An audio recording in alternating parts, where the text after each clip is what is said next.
Inside Off-Road takes a look at the class battles of the Sun City 400 and a face-to-face with cricket legend Fanie de Villiers. Once a year, the peaceful bushveld surroundings in which the magnificent Sun City Resort nestles in the Pilanesberg are disturbed by the roar of high-powered engines as the ABSA Off-Road Championship comes to town. This year, the Sun City 400 celebrated its 10th birthday with the race drawing huge crowds from Gauteng and surrounding areas in the Northwest Province. Motor racing is entertainment, and the off-road fraternity makes a special effort to bring the fun of the fair to ABSA Championship races and provide a little of everything by way of entertainment for young and old. Brian Kappa's Trick Motorcycle Show is always a hit, and a guest appearance in the Regent Racing team by cricket legend Fanie de Villiers added an extra element to this year's Sun City 400. Well, in the first place, one don't get the real picture if you watch the show. To experience this kind of atmosphere is just unbelievable. Families, the kids, I've got little boys of 6, 7 years, 8 years asking me technical stuff of the vehicles, and obviously I'm a new oak on the block, you know, so it's amazing how the whole family and sponsors and everybody gets together. It's actually an outing. It's like visiting a theme park kind of atmosphere. So the people out there should actually come and have a look, just to experience it, just to bring the family out and have a look at the vehicles going through all the little dusty roads at 100 and 140 k's an hour. So it's absolutely electrifying, and I invite everybody out there to come and experience it. Also causing a stir amongst enthusiasts and rival teams was a first public appearance for the new Regent Racing Nissan Navara. The new car makes its racing debut at the 4x4 Mega World 400 at Carnival City later this month. It's a very exciting time for us. I mean, it's the best part of a 10-month project that's really come together. It's only phase one in the sense of the cars here. It's on presentation. The guys have done a wonderful job. You know, Stuart Thompson, Achim Bergman, and Graham Thornton have really done a superb job here. So yeah, phase one, the car's here, but you know, now it's probably phase two, which is the next probably 4 to 6 months of development to get where we needed to be, but very exciting. Building new off-road race cars is not an overnight exercise completed in one's garage. A second Nissan Navara is in the pipeline for the Regent Racing team, with the cars powered by the latest Nissan 5-litre engines, producing around 390 horsepower. There's some really clever design that Achim has come up with, which we think is quite revolutionary. So we're looking forward to that. You know, a little bit on the front end. Also kind of collapsible front, which is a little bit different to the rest of the cars that have been designed. So time will tell how good those initiatives are.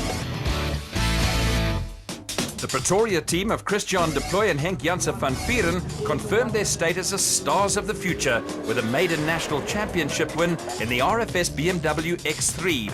With it came 20 championship points that moved them into 4th in the production vehicle championship. Team Castrol Toyota pair of Anthony Taylor and Chris Birkin were just over 2 minutes behind the RFS BMW, with a late puncture proving costly. The factory pair had a sizable advantage over Bloemfontein crew of Louw de Bruin and Rian Greiling, who produced a great result that saw them score their first podium finish in the Rubicon Racing Ford Ranger.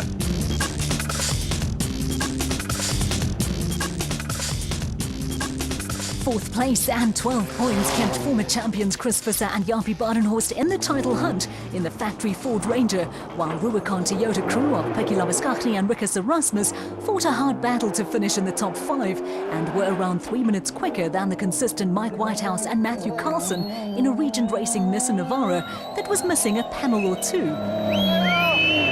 A 15-minute penalty for a service park infringement dropped championship leaders Duncan Foss and Rob Howie down to 7th in the second Team Castrol Toyota Hilux.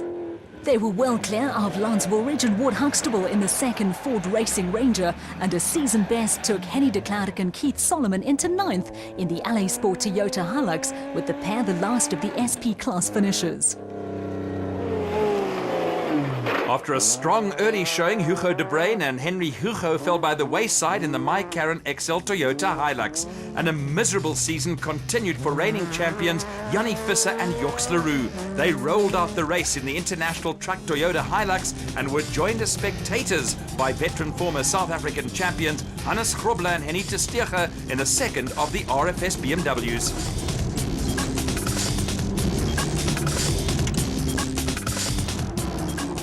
After prologue problems and a storming first lap display, Gary Berthold and Ralph Pitchford were to join the list of retirements in the Atlas Copco Toyota Hilux. There was also disappointment for Rustenburg crew Willem Vos and Werner Weiss after a storming prologue performance in the Forces BMW X3. Their race went pear-shaped.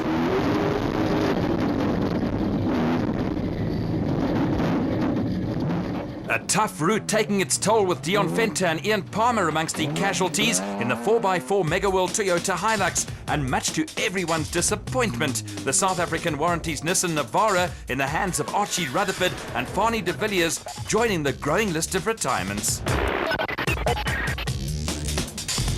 The first factory Ford Ranger ever built and now running in Transcore colours was in trouble, with driver Graham Leith hoping it was a false alarm. I thought the wheel bearing had come loose, but it seems to be okay. We'll check now. After 5 rounds, Duncan Foss and Rob Howie lead teammates Anthony Taylor and Chris Birkin by 15 points in the SP class. Chris Visser, Jaapie Badenhorst and Christian Deploy, Henk Janse van Vieren are not out of the picture, but both crews are running out of events.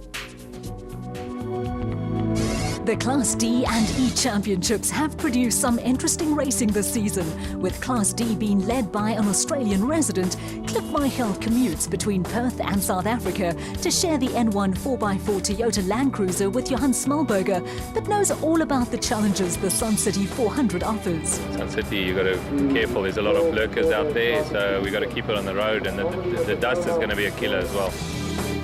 Class E leaders Dirk Pitter and Koos Claessens arrived at Sun City looking for a 4th win in 5 races. We are very fortunate. Rowan Lamb and Gerald Leroy, we are very glad they are back. We nearly a full house, 5 Class E's. It will also the winner of the class this weekend will have a lot of points in a championship. And it's nice to have some competition and everybody are hungry for a win. Making a welcome return to action in the Rubicon Ford Ranger were Bloemfontein crew Gerald Leroux and Hendrik Badenhorst. Dit was maar die entry level deel van die kampioenskap en die ouens kan ry. Also ek dink dis 5 inskrywings in die nasionale kampioenskap vandag. Ja, maar dit is lekker. Dit is altyd pret. The Donaldson prologue to determine grid position saw Class D develop into a tight family affair, with Louis Weichelt and Maret Besaidenout setting the pace. Just 3 seconds separated them from Weichelt's father Cliff and Johan Smallberger to set up an interesting race confrontation.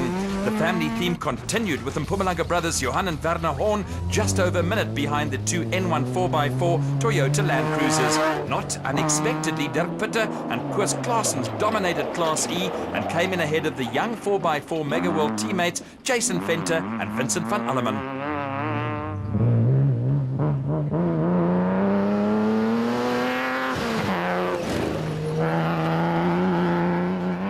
After missing the Toyota 1000 Desert Race, KwaZulu-Natal pair Rowan Lamb and Lyle Parker were back in action in a Ford Ranger, with the pair edging out Deirdre Cutting and debutant Quipus Creer in the Transcore Toyota Hilux in the battle for 2nd and 3rd in Class E. The father and son combination of Jack and Cyril Oosthuizen were 4th in Class D in the LMC Land Rover, with Gerald Leroux and Hendrik Badenhorst a little ring rusty in the Rubicon Ford Ranger.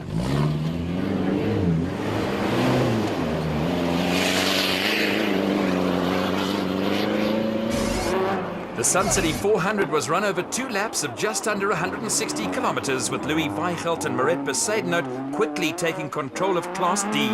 Late in the lap, the N1 4x4 Toyota Land Cruiser would be hampered by brake problems. There was no surprise at the front of the Class E field, where Dirk Pitter and Koos Claessens were still well in control, but there had been a change in Class D. Cliff Weichelt and Johan Smallberger had gone missing, and Johan and Werner Horn had taken over 2nd place in the Mulliland Toyota Land Cruiser. They were running ahead of Deirdre Cutting and Quibus Creer in Class E entry, with Jack and Cyril Oosthuizen hot on their heels in the LMC Land Rover, running in Class D. At the back of the field, Gerald Leroux and Hendrik Badenhorst were finding it heavy going in the Rubicon Ford Ranger and were nearly 30 minutes behind the leaders. Horsepower of a different kind was also on view, while back on the route, Johan Griffian and Willem Marais were making steady progress in the force-fueled Toyota Hilux. They were running ahead of Dana Vos and Johan Vlok in the Fossies Toyota Hilux that started its racing life as a Class SP entry. Back at the race headquarters for a compulsory 15-minute stop after the first of 2 laps, service crews were busy repairing the brakes on the N1 4x4 Toyota Land Cruiser. It's very rough, dusty, very dusty in the tights when there's a red dust. But the turf gives you a bit of gap to overtake and 4 guys to overtake. I lost brakes at the end of about 12 k's from the finish. And so we're just going to go out now and just try and finish the last lap. Class D leaders Louis Weichelt and Maret Besaidenout were looking for their second win in a row in the N1 4x4 Toyota Land Cruiser, but were being given a run for their money by brothers Johan and Werner Horn in the Mulholland Toyota Land Cruiser. At the finish, only 19 seconds separated the 2 crews. The Class E battle continued to be dominated by championship leaders Dirk Pitter and Koos Claessens, who were well on their way to a 4th win in 5 starts. Pitter and Claessens were never under pressure, and the 4x4 Mega World Toyota Hilux had a lead of more than 30 minutes on the Ford Ranger of KwaZulu-Natal crew Rowan Lamb and Lyle Parker, who had a cushion of around 10 minutes over Deirdre Cutting and Cobus Creer in the Transcore Toyota Hilux.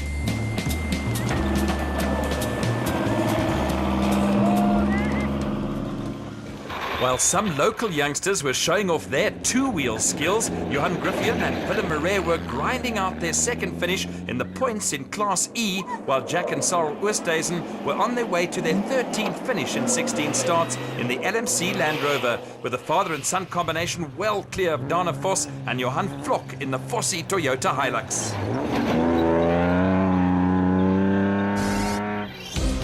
A non-finish hurt Cliff Weichelt and Johan Smalberger, with reigning champions Jack and Sarel Oosthuizen closing the gap at the top of the Class D standings to only 3.5 points. In the Class E standings, the impressive Dirk Pitter and Koos Claessens widened the gap to Rowan Lamb and Lyle Parker, with the 2 crews now separated by 23 points.